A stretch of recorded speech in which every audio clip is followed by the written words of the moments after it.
بہت زیادہ گرمی آج کل ہم سب اس کا سیدھا اثر اپنی روزمرہ زندگیوں پر محسوس کر رہے ہیں۔ آج ہم NDMA یعنی نیشنل ڈیزاسٹر مینجمنٹ اتھارٹی کے جاری کردہ اہم موسمیاتی ڈیٹا اور روزنامہ جنگ کی جانب سے دی گئی زندگی بچانے والی طبی ہدایات کا جائزہ لیں گے، تاکہ ہم شدید درجہ حرارت اور ہیٹ ویو کی حقیقت کو گہرائی سے سمجھ سکیں اور اس کا مؤثر طریقے سے مقابلہ کر سکیں۔ آئیے جلدی سے اس جائزے کے اہم نکات پر نظر ڈال لیتے ہیں۔ ہم بات کریں گے نمبر 1 شدید گرمی کی سائنس یعنی anatomy of extreme heat, 2 Pakistan کے ہائی رسک ہیٹ زونز، 3 گرمی کے براہ راست اور بالواسطہ اثرات، 4 ہیٹ الرٹ سسٹم کی پہچان اور 5 ہیٹ سٹروک سے بچاؤ کی عملی تدابیر۔ پہلا حصہ انیٹمی آف ایکسٹریم ہیٹ یعنی خطرے کی تعریف۔ کسی بھی خطرے کا مقابلہ کرنے کے لیے ضروری ہے کہ پہلے ہم یہ سمجھیں کہ آخر ہم کس چیز کا سامنا کر رہے ہیں اور ان غیر معمولی درجہ حرارت کی سائنسی بنیادیں کیا ہیں۔ تو سب سے پہلے ہیٹ ویو یعنی گرمی کی لہر آخر ہے کیا؟ دیکھیں، یہ صرف ایک عام سا گرم دن نہیں ہے، یہ ایک طویل اور خطرناک موسمیاتی رجحان ہے جسے عالمی سطح پر انتہائی خطرناک آفات میں شمار کیا جاتا ہے۔ یہ مسلسل جاری رہنے والی شدت گرمی اور حبس کا وہ دور ہے جو نہ صرف ہمارا طرز زندگی بدلنے پر مجبور کر دیتا ہے بلکہ صحت پر انتہائی منفی اثرات بھی ڈالتا ہے۔ اور کیا کبھی غور کیا ہے کہ گنجان آباد شہر اتنے زیادہ گرم کیوں محسوس ہوتے ہیں؟ اسے اربن ہیٹ آئیلینڈ یا شہری گرمی کے جزیرے کا اثر کہتے ہیں۔ ہوتا کچھ یوں ہے کہ انسانی سرگرمیاں، کنکریٹ کی عمارتیں اور توانائی کا بے تحاشا استعمال گرمی کو شہروں کے اندر ہی قید کر لیتا ہے۔ نتیجہ، شہروں کا درجہ حرارت اپنے ارد گرد کے دیہی علاقوں کی نسبت شام کے اوقات میں 12 ڈگری سینٹی گریڈ تک زیادہ ہو سکتا ہے۔ یہ واقعی حیران کن ہے۔ اب NDMA کی اس ماڈلنگ کو دیکھیں۔ یہ بڑی واضح طور پر دکھا رہی ہے کہ مانسون سے پہلے کے مہینوں میں درجہ حرارت کتنے بڑے جغرافیائی پیمانے پر بڑھنے والا ہے۔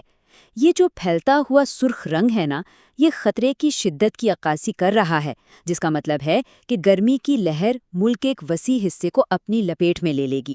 دوسرا حصہ پاکستان's ہائی رسک ہیٹ زونز، ایک جغرافیائی جائزہ۔ آئیے دیکھتے ہیں کہ پاکستان کے مختلف خطوں میں یہ گرمی کس طرح اپنا اثر دکھاتی ہے اور کون سے مخصوص علاقے سب سے زیادہ خطرے کی زد میں ہیں۔ پاکستان کا ہر علاقہ اپنے حساب سے ایک مختلف خطرے سے دوچار ہے۔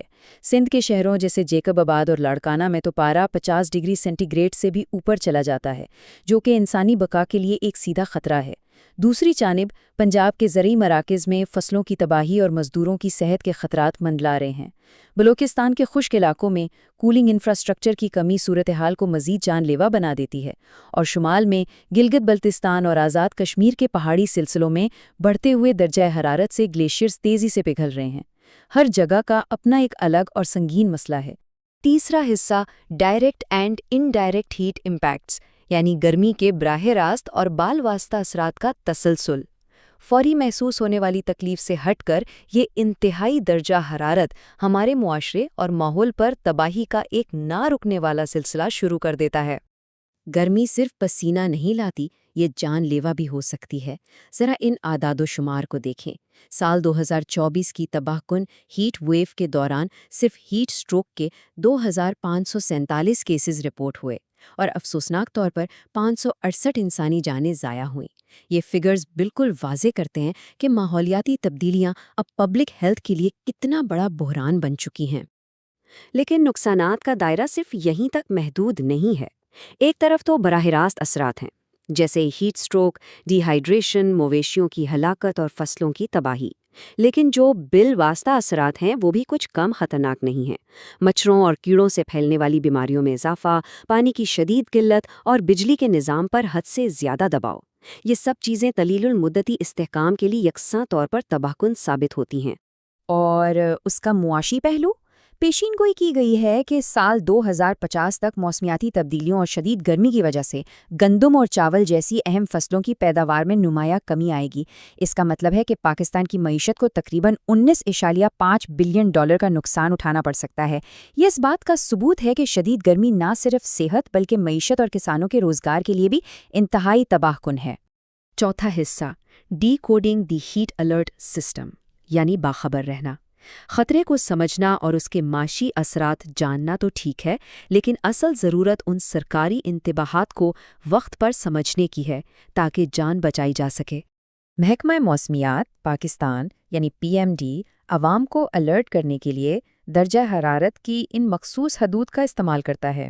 اگر درجہ حرارت 40 سے کم ہے تو اسے نارمل دن تصور کیا جاتا ہے، لیکن 40 سے 41.9 ڈگری کے درمیان ہاٹ ڈے الرٹ جاری ہوتا ہے۔ اگر پارہ 42 ڈگری یا اس سے اوپر جائے تو باقاعدہ ہاٹ ڈے وارننگ آ جاتی ہے، اور سب سے خطرناک صورتحال تب ہوتی ہے جب درجہ حرارت 42 سے اوپر ہو اور رات کو بھی 30 ڈگری سے کم نہ ہو، اور یہ سلسلہ مسلسل 2 دن چلے، تب ہیٹ ویو ایمرجنسی ڈکلیئر کی جاتی ہے، جہاں انتہائی احتیاط درکار ہے۔ 5واں حصہ، preventing and surviving heat stroke. سائنسی ڈاٹا اور وارننگز کے بعد اب آتے ہیں عمل کی طرف۔ روزنامہ جنگ کی ان طبی ہدایات پر بات کرتے ہیں جو اس شدید گرمی میں عملی طور پر زندگی بچانے کے لیے نہایت ضروری ہیں۔ تو سب سے پہلی اور اہم بات، ہیٹ سٹروک کو پہچانے کیسے؟ عام حالت میں جب گرمی لگتی ہے تو جسم سے بہت زیادہ پسینہ آتا ہے اور کمزوری محسوس ہوتی ہے، لیکن اور یہ پوائنٹ ذرا غور سے سننے والا ہے، خطرے کی سب سے بڑی علامت یہ ہے کہ جسم سے پسینہ آنا بالکل بند ہو جائے اور جلد خشک اور سرخ ہو جائے۔ یاد رکھیں، اگر ایسا ہو رہا ہے تو یہ ایک انتہائی تشویشناک میڈیکل ایمرجنسی ہے جسے فوری توجہ کی ضرورت ہے۔ اس کے علاوہ دیگر علامات پر بھی گہری نظر رکھنی چاہیے۔ جسم کا درجہ حرارت 40.6 ڈگری سینٹی گریڈ سے تجاوز کر جانا، شدید کمزوری، چکر آنا، آنکھوں کے سامنے دھندلاپن اور شدید سر درد کے ساتھ بے چینی۔ اگر ان میں سے کوئی بھی علامت ظاہر ہو تو فوراً کسی ٹھنڈی اور سایہ دار جگہ پر منتقل ہونا نہایت ضروری ہے۔ ان خطرات سے بچنے کے لیے گائیڈ لائنز بڑی کلیئر ہیں۔ دن کے گرم ترین اوقات یعنی صبح 11 بجے سے شام 4 بجے تک بلا وجہ باہر دھوپ میں نکلنے سے سختی سے گریز کیا جائے۔ ان اوقات میں ہر قسم کی سخت جسمانی سرگرمیوں کو روک دینا چاہیے۔ یہ انتہائی ضروری ہے کہ ہم سب خود کو سایہ دار یا ایئر کنڈیشن جگہ پر رکھیں تاکہ جسم کا درجہ حرارت معمول پر رہے۔